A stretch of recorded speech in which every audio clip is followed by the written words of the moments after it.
Hacer una película sobre Napoleón Bonaparte, uno de los personajes más famosos e influyentes de toda la historia de la humanidad, tiene que ser una pesadilla en todo sentido. Desde los aspectos técnicos a la hora de filmar las colosales batallas que libró el emperador francés, hasta tener que lidiar con las críticas y comentarios de miles de historiadores y admiradores del personaje que pondrán la lupa en cada detalle del metraje para comprobar si es preciso y si se apega a los acontecimientos históricos. Incluso el público juzgará con rigor si el film está a la altura o no de la leyenda de su protagonista, así que más vale que sea una película grandiosa.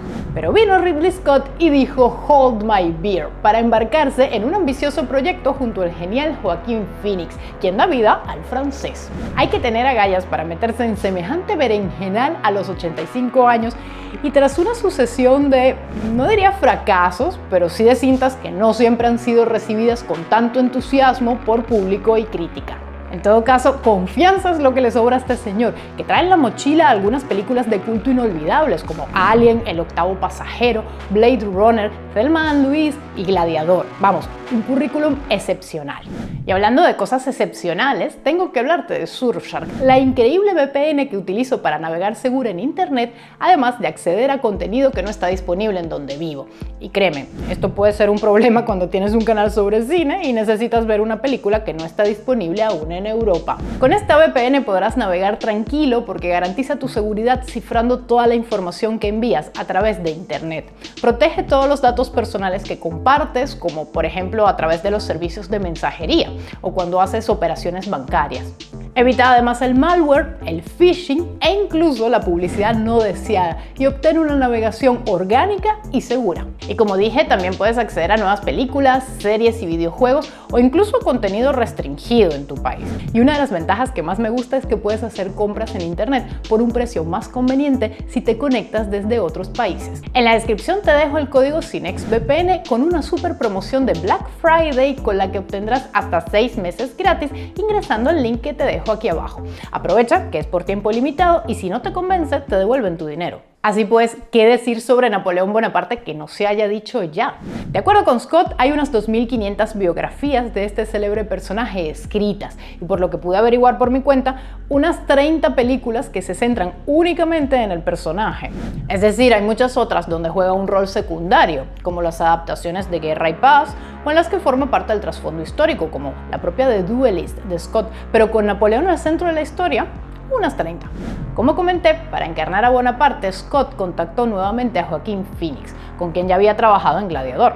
Phoenix es sin duda uno de los mejores actores de Hollywood en este momento. Un intérprete que ha demostrado con creces que es capaz de ponerse en la piel de personajes extremadamente intensos y enérgicos, como ya lo hizo con la propia Gladiador o en su oscarizado papel como Joker. Comenta el director, por cierto, que Phoenix no estaba para nada convencido de meterse en el proyecto, pues según cuenta es un actor extremadamente inseguro. De hecho, esto es algo que le hemos oído comentar al actor en varias entrevistas, lo cual es sorprendente, teniendo en cuenta que en ocasiones puede ser terriblemente mordaz con la prensa y eso puede engañar a muchos, haciendo creer que es un tipo arrogante o prepotente. El Napoleón de Phoenix está a la altura como era de esperarse.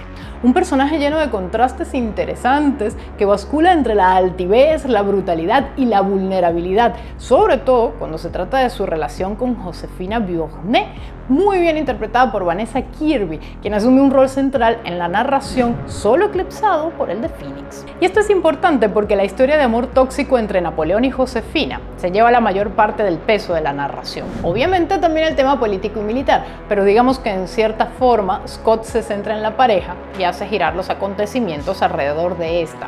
Es comprensible esta decisión, pues sin duda la influencia de Josefina en la vida de Bonaparte fue incuestionable. El problema es que a ratos la historia entre ambos se vuelve tediosa. Y ojo, no es por culpa de los actores ni por falta de química, al contrario, se nota que trabajaron muy bien juntos. Es simplemente que se siente repetitivo todo. Con 158 minutos de duración, uno pensaría que el director habría tenido tiempo para abarcar suficiente sobre la vida del emperador francés, pero da la sensación de que la película se queda corta. no necesariamente por falta de oficio de sus realizadores o porque se hayan dejado de lado acontecimientos importantes. Al contrario, lo esencial está el ascenso de Bonaparte, la coronación como emperador, Austerlitz, la invasión a Rusia y la debacle en Waterloo.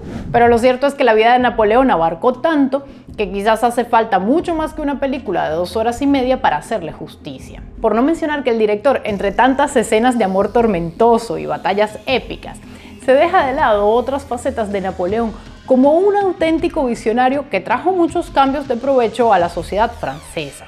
Tampoco se indaga demasiado en las intrigas políticas, excepto quizás al inicio, que rodearon su gobierno. Personajes clave como Talleyrand, quien fuera su ministro de Exteriores, y un auténtico zorro de la historia de la política europea con el cual Bonaparte tuvo una relación compleja, quedan desdibujados y reducidos a papeles faltos de peso. Y lo mismo sucede con su hermano, José Bonaparte, a quien apenas vemos al inicio del film. Por esa brevedad de la cinta, que como dije, no es que sea breve, sino que simplemente no alcanza para la historia que se quiere contar, episodios importantes se visitan a vuelo de pájaro. La famosísima batalla de Austerlitz, que encumbró al francés como uno de los estrategas más brillantes de la historia. En la película se centra en un episodio en el que les es tendida una trampa a las tropas austríacas y poco más. Eso sí, la secuencia está increíblemente rodada, diríase incluso que llega a ser hasta poética, si es que se puede definir como poética semejante carnicería. Y es uno de los momentos en los que se siente toda la fuerza y peso de la dirección de Scott. La batalla de Borodino, a las puertas de Moscú, que fuera la mamá de las batallas del siglo XIX, se queda corta y toda la invasión rusa, si bien está impecablemente plasmada, también sufre al no haber suficiente tiempo para extenderse y hacer entender al espectador la auténtica debacle que supuso para el ejército francés y su emperador. Bueno, excepto porque al final se menciona en un diálogo una vez que Napoleón regresa a Francia.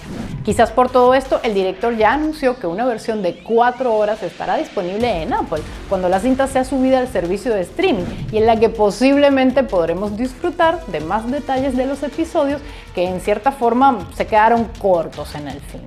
Aún así, es una película más que disfrutable y un portento técnico, especialmente en la batalla de Waterloo, que me parece que es la única a la cual el director le hace realmente justicia.